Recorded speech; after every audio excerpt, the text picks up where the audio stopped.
नमस्कार, सुप्रभात। आप देख रहे हैं आज तक और मैं हूं आपके साथ निशांत चतुर्वेदी। एक नए दिन का एहसास कई बार बहुत दुखद होता है, खासकर तब जब यह पता चले कि हमारे कुछ अपने अब नहीं रहे। पटना का जिक्र कर रहे हैं। बहुत बड़ी खबर कल रात में हुई है। पटना में रात भर दर्द का सैलाब उमड़ा। पीएमसीएच के बाहर बिलखते लोगों का जमावड़ा लगा था। देर रात मुख्यमंत्री आखिरकार घटनास्थल पर पहुंचते हैं। बाद में उन्होंने अस्पताल में जाकर लोगों से बातचीत भी की।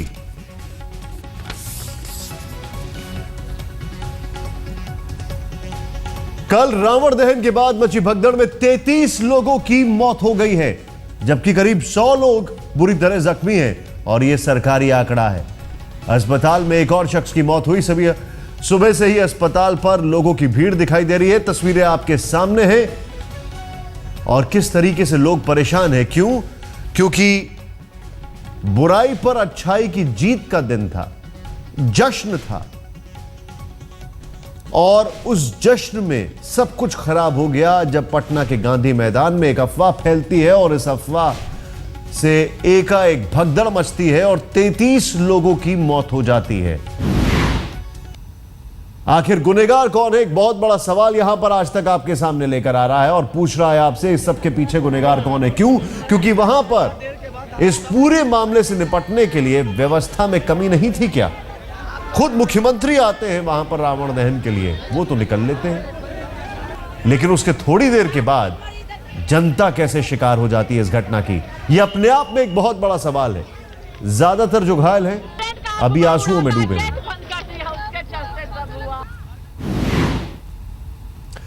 एक बहुत बड़ा सवाल है ये। मुख्यमंत्री खुद वहां पर मुख्य अतिथि के तौर पर आए थे, रावण दहन करते हैं, निकल लेते हैं। हमारे साथ कुमार अभिषेक इस वक्त हमारे सहयोगी मौजूद हैं। कल रात से आप इनको निरंतर देख रहे हैं इस खबर पर। कुमार, हम आपके पास वापस आ रहे हैं अभी और आपसे बातचीत करेंगे अभी इस वक्त क्या हालात है वहां पर। लेकिन पटना के गांधी मैदान में सरकारी लापरवाही की वजह से 32 लोगों की जान चली गई।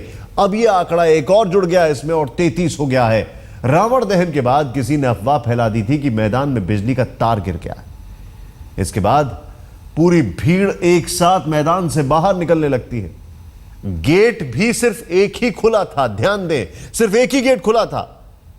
भगदड़ मच जाती है और बड़ा हादसा हो जाता है।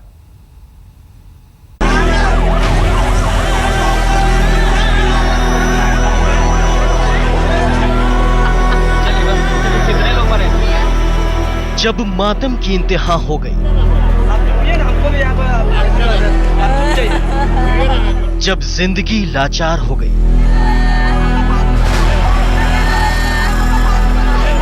जब अफवाह कातिल बन गए,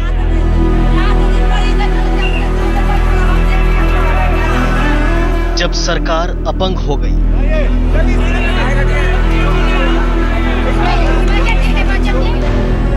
बिहार की राजधानी पटना के गांधी मैदान में उस वक्त जिंदगी थम गई जब अचानक रावण दहन के बाद मौत का तांडव शुरू हो गया।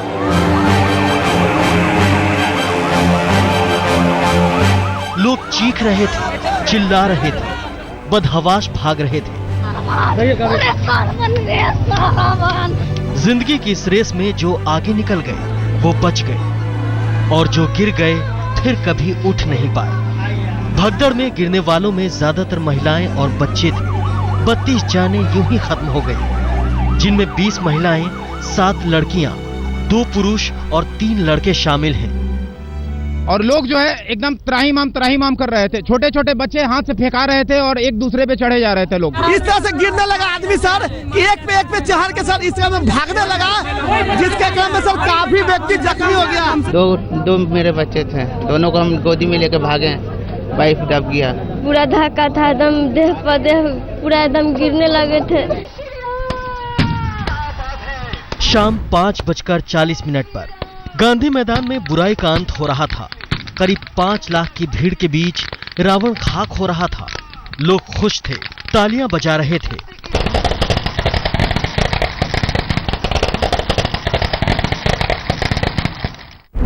शाम 6:10 रावण दहन के बाद लोगों का निकलना शुरू हो गया। शाम 6:45 एग्जीबिशन रोड वाले गेट पर भारी भीड़ थी। लोग बाहर भी निकल रहे थे और कुछ लोग गांधी मैदान के अंदर भी जा रहे थे। तभी यह अफवाह फैली कि हाई टेंशन वायर गिर गया। इसके बाद तो अफरा तफरी मच गई। हर कोई गेट की तरफ भागने लगा। बाहर निकलने के लिए धक्का मुक्की शुरू हो गई। इस भगदड़ में कई गिर पड़े, जो गिरे वो उठ नहीं पाए। राम गुलाम चौक पर धूप अंधेरा था। अपनी जान बचाने के लिए गिरे हुए लोगों को कुचलते हुए लोग भागने लगे। और रावण दहन के बाद जैसे ही लोग गांधी मैदान से निकले हैं एग्जीबिशन रोड की तरफ, वहीं राम गुलाम चौक के जंक्शन पर, वहां हालांकि बिजली का वहां पर लाइन भी नहीं था, जो गांधी मैदान का गेट था वो भी बंद था, और वहां पर एक अफवाह के बाद भगदड़ मची है। और उस बदइंतजामी का आलम यह था कि करीब आधे घंटे तक चीख पुकार मचता रहा और हालात संभालने वाला कोई नहीं था। करीब 7:15 बजे पहली एम्बुलेंस मौके पर पहुंची और राहत की रफ्तार देखी कि 9:30 बजे तक करीब 100 जख्मियों को पीएमसीएच पहुंचाने का सिलसिला चलता रहा।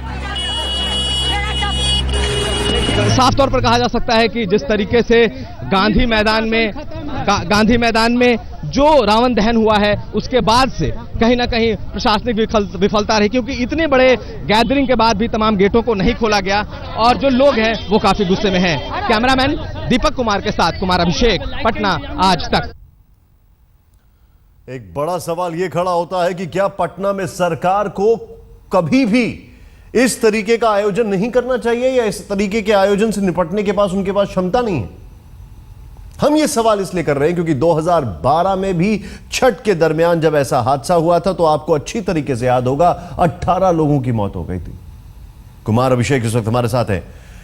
सबसे पहले मैं आपसे यह जानना चाहूंगा कुमार अभिषेक, अभी इस वक्त जो लोग हैं जो अस्पताल में मौजूद हैं, या जिस तरीके से लोग वहां से निकले, जो भी भगदड़ के बाद लोग यहां पर आए हैं, इनको ठीक से देखा जा रहा है, ट्रीटमेंट मिल रहा है, इनको सहयोग किया जा रहा है कि नहीं किया जा रहा है? देखिए निशांत, जो लोग अस्पताल में भर्ती हैं और जिंदगी और मौत से जूझ रहे हैं, उनके लिए अस्पताल के भीतर तो इलाज चल रहा है, मगर लोग, उनके परिजन संतुष्ट नहीं हैं। यहाँ पर मैंने कई लोगों से बात की है, उन्हें कोई इन्फॉर्मेशन पूरी तरीके से नहीं दी जा रही है। कल शाम से लेकर अभी तक जितने लोग क्रिटिकली, जो लोग गंभीर रूप से घायल थे, 23 लोग ऐसे थे जो गंभीर रूप से घायल थे, जबकि कई सारे लोग मामूली और कुछ ज़्यादा घायल थे, लेकिन किसी की इन्फॉर्मेशन नहीं मिल रही थी। देर रात लोगों को बुलाकर उनके परिजनों को मिलाया गया, दिखाया गया है। हालांकि अब भी पूरी तरीके से लोग संतुष्ट नहीं है जिनका इलाज चल रहा है।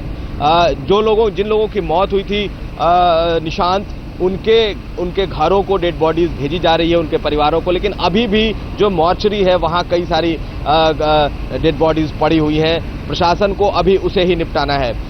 सरकार ने जांच की बात कर दी है, लेकिन जांच जब आएगी तब। निशांत, मैं बता दूं कि जितने लोग जो भी हमें वहाँ पर फर्स्ट हैंड अकाउंट जो चश्मदीद हमें मिले, उनके मुताबिक, उनकी अगर बात की जाए तो कहीं से प्रशासन कल नहीं दिखाई दिया जब इतना बड़ा आयोजन हुआ। लाखों लोगों की मैं आपके पास वापस आ रहा हूं क्योंकि आप बहुत बड़े सवाल खड़े कर रहे हैं और जाहिर सी बात है ऐसे सवाल हैं जो कि बहुत मायने रखते हैं। कुमार अभिषेक, इनको आप कल से देख रहे हैं, निरंतर आज तक की पूरी टीम लगी हुई है आपके सामने एक एक रिपोर्ट वहां से लाने के लिए, लेकिन कल दशहरा था और 5 लाख से ज्यादा लोग वहां पर मौजूद थे। सोचिए कितना बड़ा हादसा हुआ है। यकीनन ज्यादातर चीजें इस देश में, और खासकर कल की बात की जाए तो राम भरोसे ही था।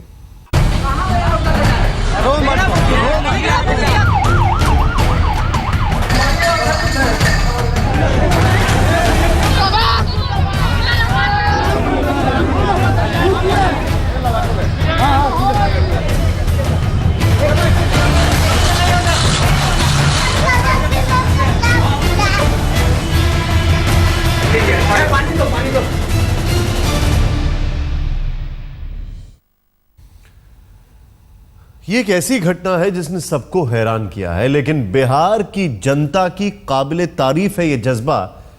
जब प्रशासन नहीं था तो लोग एक दूसरे की खुद मदद कर रहे थे। कुमार अभिषेक इस वक्त हमारे साथ है।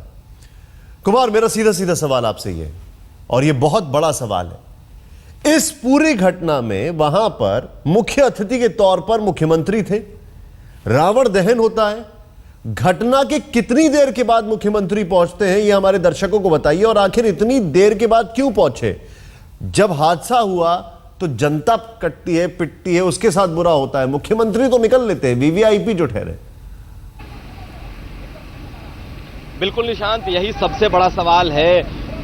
अगर सिलसिलेवार तरीके से मैं आपको बताऊं तो 6:30 बजे 6 बजे रावण दहन खत्म होता है, 6:10 पर, और उस वक्त मुख्यमंत्री गांधी मैदान से विदा होते हैं। और उसके बाद से पूरा इलाका जो है कह सकते हैं कि राम भरोसे हो जाता है, क्योंकि मुख्यमंत्री के जाते ही फिर प्रशासन नाम की कोई चीज वहां नहीं दिखती, जबकि लाखों लोगों की भीड़ वहां मौजूद थी।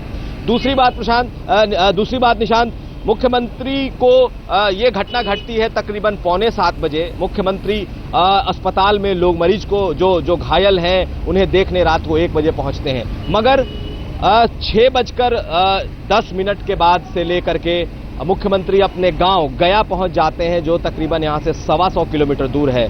और उन्हें जब हम लोगों ने पूछा कि मुख्यमंत्री जी 1-1.25 घंटे का वो रास्ता है, तो उनके लोगों ने बताया कि मुख्यमंत्री जब गया अपने गांव पहुंच जाते हैं तब उन्हें इस बात की जानकारी होती है कि पटना में इतना बड़ा हादसा हुआ है। आप अंदाजा लगाइए कि जिस वक्त ये रावण दहन खत्म हुआ, लाखों लोगों की भीड़ वहां गांधी मैदान में मौजूद थी, और मुख्यमंत्री के साथ निकलते ही प्रशासन वहां से निकल जाता है और पूरा का पूरा इलाका। अभिषेक, मैं आपको रोकूंगा यहां पर, लेकिन आप जो बता रहे हैं निश्चित तौर पर यह जरूर कहेंगे कि ये मुख्यमंत्री नहीं है, ये तो सिर्फ मुख्य अतिथि हैं।